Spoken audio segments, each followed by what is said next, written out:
Karena setiap indikator mempunyai makna berbeda dan juga mempunyai fungsi yang berbeda. Misal, kita contohkan dengan moving average. Moving average itu diukur dengan waktu, masa lalu. Dia menggunakan angka. Ketika angkanya 5, berarti kita harus menghitung masa lalu di seminggu jam kerja atau seminggu kerja ya Pak. Dan MA 10, biasanya 2 minggu, dan MA 20 untuk bulanan. Ketika kita udah memahami dengan sistem MA, nanti kita bisa melakukan indikasi apakah ini trennya naik atau turun. Kita bisa melewati dengan garis tersebut. Apabila candlenya ditembus ataupun candlenya ada di atas garis, berarti trennya sedang bullish. Sedangkan candlenya di bawah tren garis, itu bisa diakumulasi sebagai bearish, tren penurunan. Itu salah satu sampel Pak dari indikator.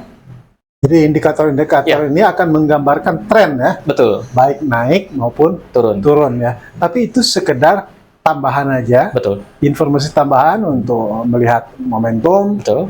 Untuk melihat volatilitasnya, ya gitu.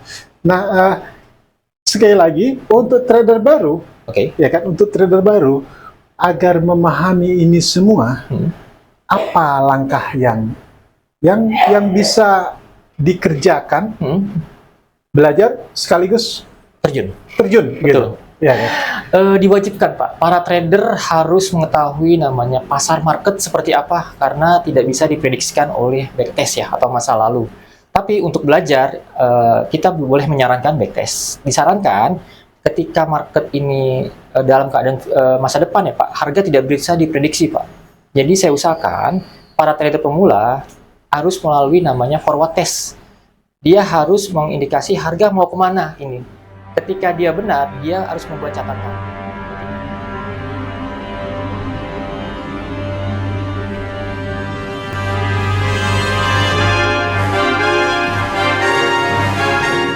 Anda menyaksikan News and Talk visibangsa.com. Pemirsa, berjumpa lagi dalam Business Talk visibangsa.com. Bincang spesial seputar dunia bisnis, khususnya trading forex.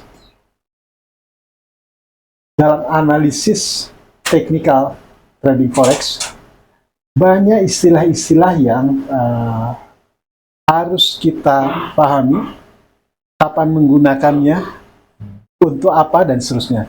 Semisal soal istilah support and resistance atau indikator-indikator teknis lainnya. Untuk memahami lebih jauh, kita seperti biasa mengundang seorang konsultan, seorang analis manajer dari IDMEX, Mas Khairul Huda. Mas Huda, ini banyak publik yang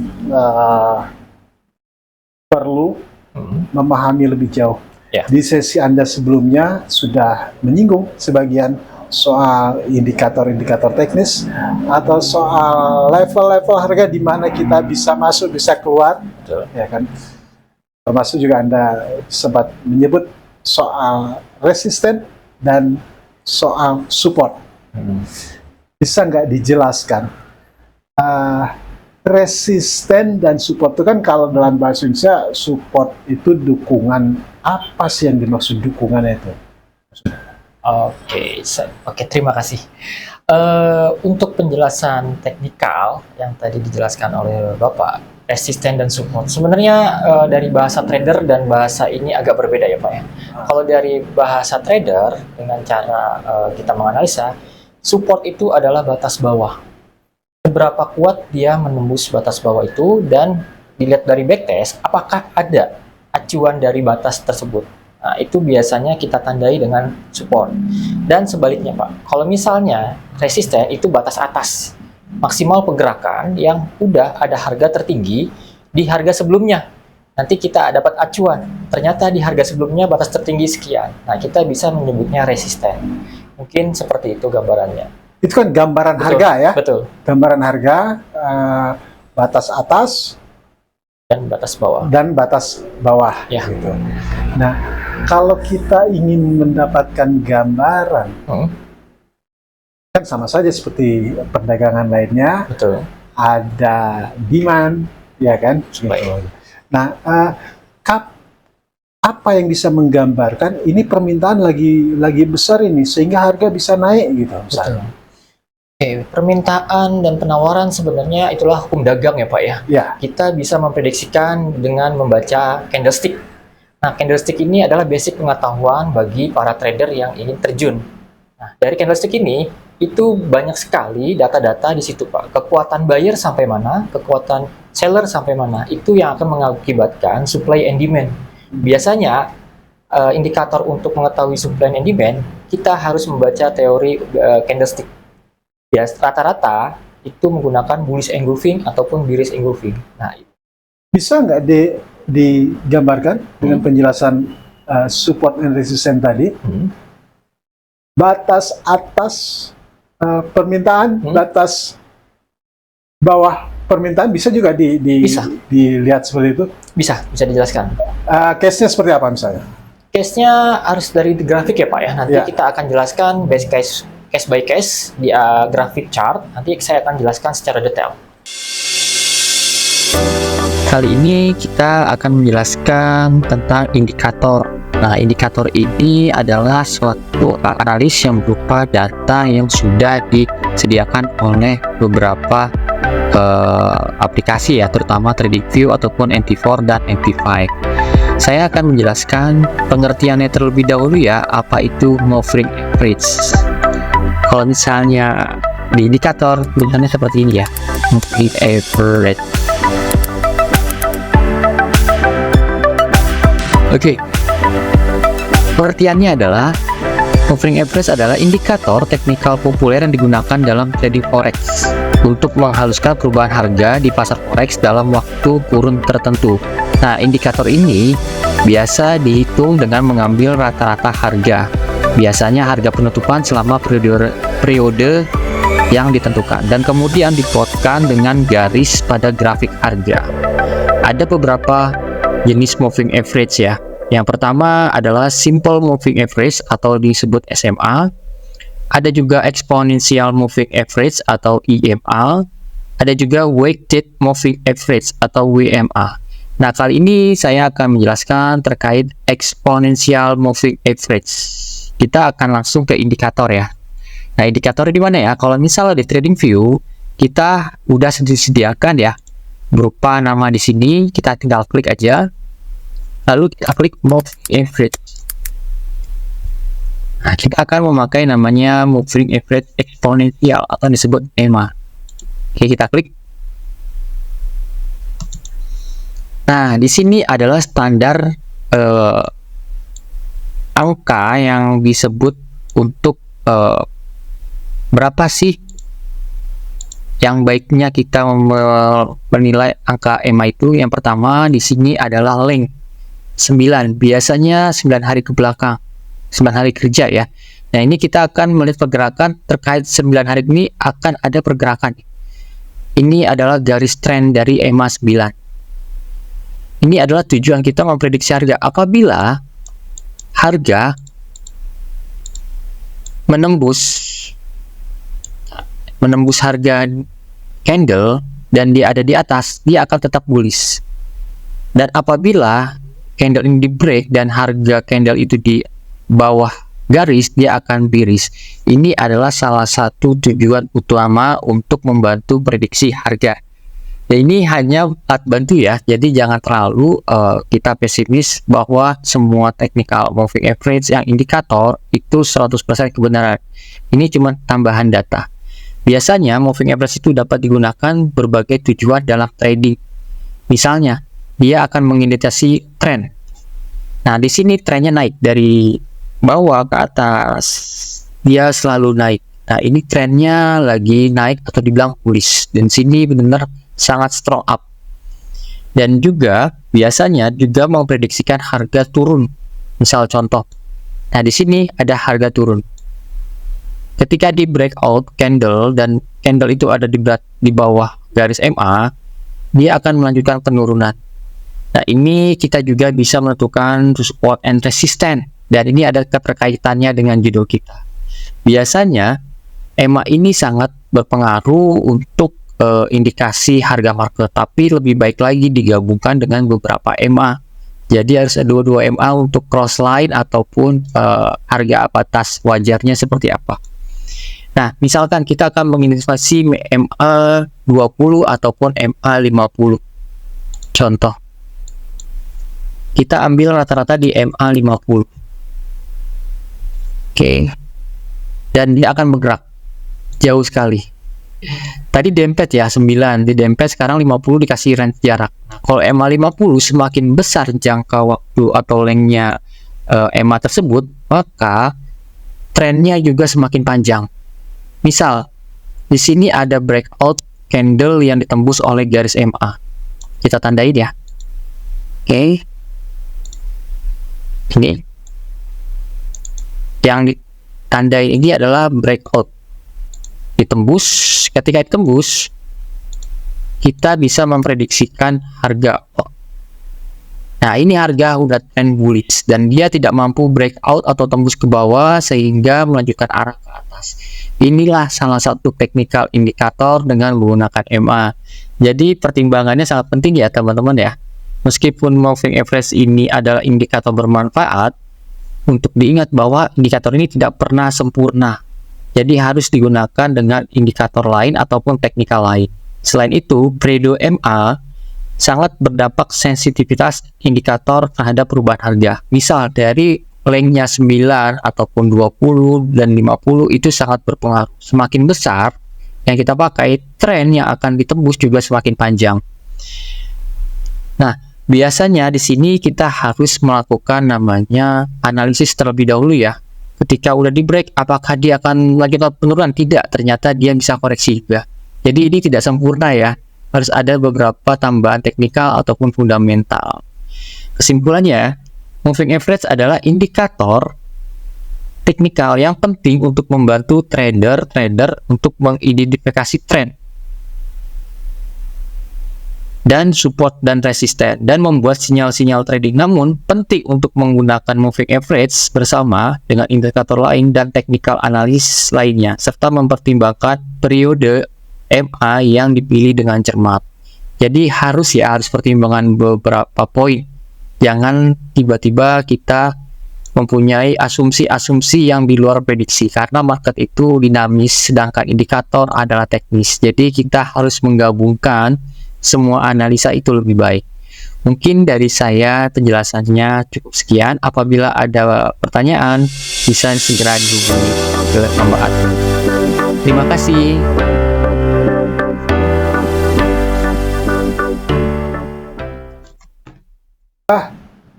Ini kan berlaku untuk di semua keadaan atau berlaku step by step gitu? Di semua keadaan Pak, di semua bisa di forex, kripto maupun saham. Tapi tidak untuk kemungkinan indikator tersebut hanya alat bantu Pak. Tidak 100% kita akurasi tinggi ya, karena dia bersifat lagging. Tapi kan bisa secara teoritis ini bisa diandalkan gitu ya untuk melakukan analisis dan mengambil keputusan. Betul. Nah, proses ini kan tidak gampang juga ya. Betul. Apalagi untuk trader-trader baru. Apa langkah untuk semakin memahami ini? Langkah yang pertama kita harus tahu fungsi dasar indikator tersebut Pak. Karena setiap indikator mempunyai makna berbeda dan juga mempunyai fungsi yang berbeda. Misal, kita contohkan dengan moving average. Moving average itu diukur dengan waktu, masa lalu. Dia menggunakan angka. Ketika angkanya 5, berarti kita harus menghitung masa lalu di seminggu jam kerja. Atau seminggu kerja ya Pak. Dan MA 10, biasanya 2 minggu. Dan MA 20 untuk bulanan. Ketika kita udah memahami dengan sistem MA, nanti kita bisa melakukan indikasi apakah ini trennya naik atau turun. Kita bisa melewati dengan garis tersebut. Apabila candlenya ditembus, ataupun candlenya ada di atas garis, berarti trennya sedang bullish. Sedangkan candlenya di bawah tren garis, itu bisa diakumulasi sebagai bearish, tren penurunan. Itu salah satu sampel Pak, dari indikator. Jadi indikator-indikator ini akan menggambarkan tren ya? Betul. Baik naik maupun turun ya. Tapi itu sekedar tambahan aja, Betul. informasi tambahan untuk melihat momentum, Betul. untuk melihat volatilitasnya, Iya. ya gitu. Nah, sekali lagi untuk trader baru, Oke. ya kan, untuk trader baru agar memahami ini semua, apa langkah yang bisa dikerjakan, belajar sekaligus Terjun. terjun, Betul. gitu. Ya, ya. Diwajibkan, Pak. Para trader harus mengetahui namanya pasar market seperti apa, karena tidak bisa diprediksikan oleh backtest ya, atau masa lalu. Tapi untuk belajar, kita boleh menyarankan backtest. Disarankan ketika market ini dalam keadaan masa depan ya, Pak, harga tidak bisa diprediksi, Pak. Jadi saya usahakan para trader pemula harus melalui namanya forward test. Dia harus mengindikasi harga mau kemana ini. Ketika dia benar, dia harus membuat catatan. Ketika dia salah, juga harus membuat catatan. Jadi harus bisa koreksi, Pak. Ketika prediksi dia benar, dia harus membuat catatannya. Betul. Kalaupun salah, dia juga harus membuat catatannya. Betul. Gunanya untuk Menganalisa apakah ini kesalahannya sesuai dengan data saya ataupun data yang lainnya. gitu. Jadi untuk mengkonfirmasi ya. Betul. Untuk mengkonfirmasi. Nah, tentu dalam prakteknya para trader, ya kan, itu kan tidak bisa dilepaskan begitu saja oleh perusahaan broker di mana dia bergabung ya. Ya. Di tempat Anda bergabung sekarang ini, apakah para trader juga terus-menerus dipandu begitu? Betul. Kita mewajibkan memandu para nasabah ataupun investor yang sudah bergabung, Pak. Karena di sini kita harus mempunyai pelayanan edukasi secara baik, sehingga para investor bisa trading dengan baik, benar, dan mendapatkan profit yang konsisten. Secara teoritis langkah ini kan mestinya tidak akan loss ya. Loss akan ada. Teorinya. Loss tetap akan ada. Tetap ada. Gitu. Untuk mencegah loss yang besar, kita bisa meminimalisir, Pak. minimalisir Betul. loss itu. Ya. Berarti yang harus diingat, loss itu bisa saja ada. Bisa terjadi. Tidak selalu win terus ya. Betul. Keadaan market tidak bisa diprediksi, Pak, secara kasat mata ya, berupa data ataupun analis teknikal yang kita udah pahami secara detail, tidak menutup kemungkinan 100% kita pasti akan salah juga, Pak. Jadi kita harus meminimalkan resiko kita supaya tidak terjadi hal-hal yang di luar dugaan. Supaya tidak terjadi hal di luar dugaan. Betul. Karena itu Anda di sesi lain juga menyarankan agar tidak mentransaksikan seluruh modal yang ditanamkan ya. Betul. Itu riskan. Bisa Anda jelaskan lagi itu? Itu gimana nih? Setelah melihat berbagai indikator dan lain sebagainya, ya kan? Kemudian Anda juga menyarankan jangan semuanya ditransaksikan. Bisa Anda lebih jelaskan lagi ya? Oke. Di sini trading itu dia menggunakan lot, Pak. Lot itu adalah sebagai transaksi kita di forex menggunakan aplikasi. Tapi harus juga kita harus memahami konsep kekuatan dana yang para investor tanamkan. Jika dananya kecil dengan lot besar, itu sangat riskan sekali untuk transaksi. Dalam hal ini, kita akan memberikan arahan kepada investor, gunakan lot sebaik mungkin dengan ketahanan dana. Ketika kita menggunakan lot yang sebaik mungkin, kita bisa meminimal resiko. Lot yang baik itu seperti apa? Lot yang baik adalah kita harus menganalisis risiko maksimal dulu, Pak. Misal, kita punya modal 100 juta. Berapa risiko yang kita akan keluarkan? Misalnya 20%, berarti kita harus mengkonversinya ke lot. Berapa sih nanti risiko yang harus saya keluarkan dalam sekali transaksi? Seperti itu, Pak. Agak ini ya, agak jelimet juga sebenarnya ya. Betul. Makanya jangan sampai para investor itu malah menitipkan uangnya aja. Gitu. Dia harus ikut terjun langsung ya. Wajib, Pak. Apakah para nasabah itu semuanya belajar detail gitu, atau udahlah minta tolong perusahaan aja lah dijalankan, ini pusing saya gitu? Oke. Ada yang begitu nggak? Ada yang minta seperti itu, Pak, tapi kita tidak perlu diperbolehkan. Karena kewenangan dari pihak broker tidak boleh melakukan transaksi atas nama nasabah. Karena akan menimbulkan nanti konflik interest apabila terjadi hal yang di luar prediksi, Pak. Ya. Tidak boleh. Ya, karena kan banyak kasus kita Betul. baca di media, publik juga baca di media, ya kan? Bahkan miliaran uang, ya kan, tidak bisa dipertanggungjawabkan yang dititipkan para nasabah itu, ya kan, gitu. Nah, itu bisa terjadi nggak di perusahaan tempat Anda bergabung sekarang ya?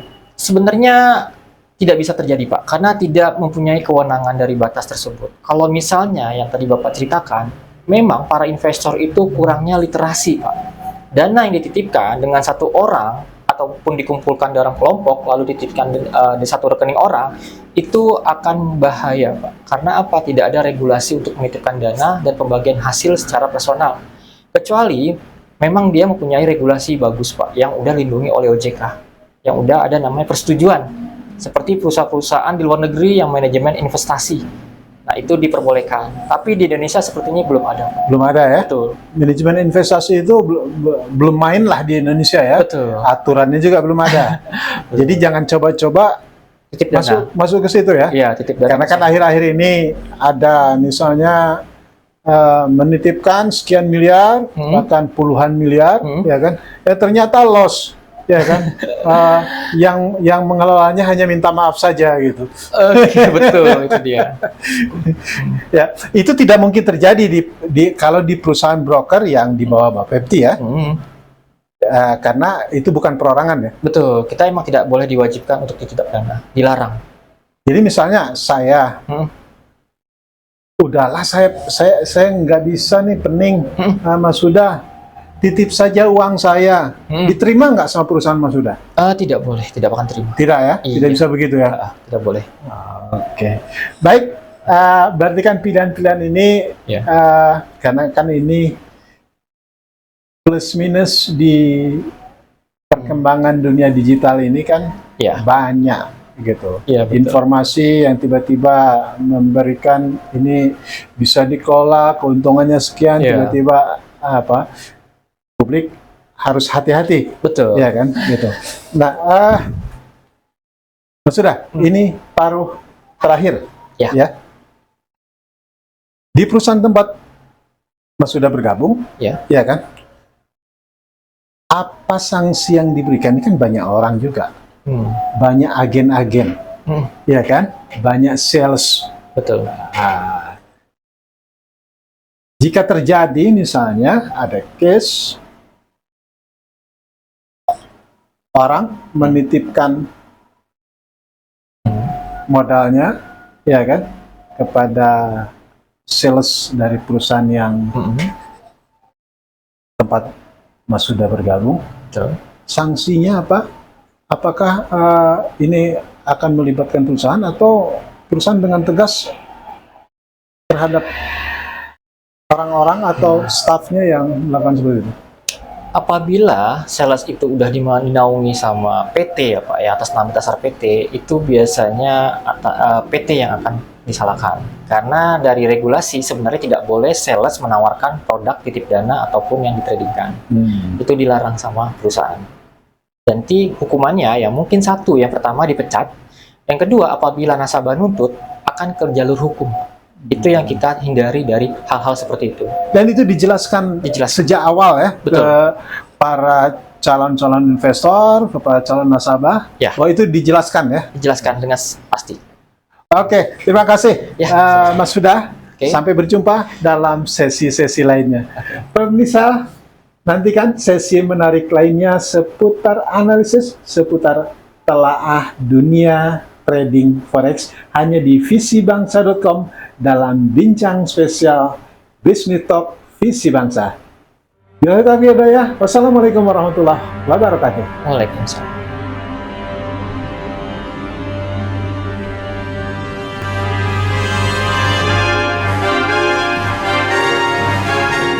Anda menyaksikan News and Talk visibangsa.com. Didukung oleh RM Kopi Karo. Produk kebanggaan Indonesia.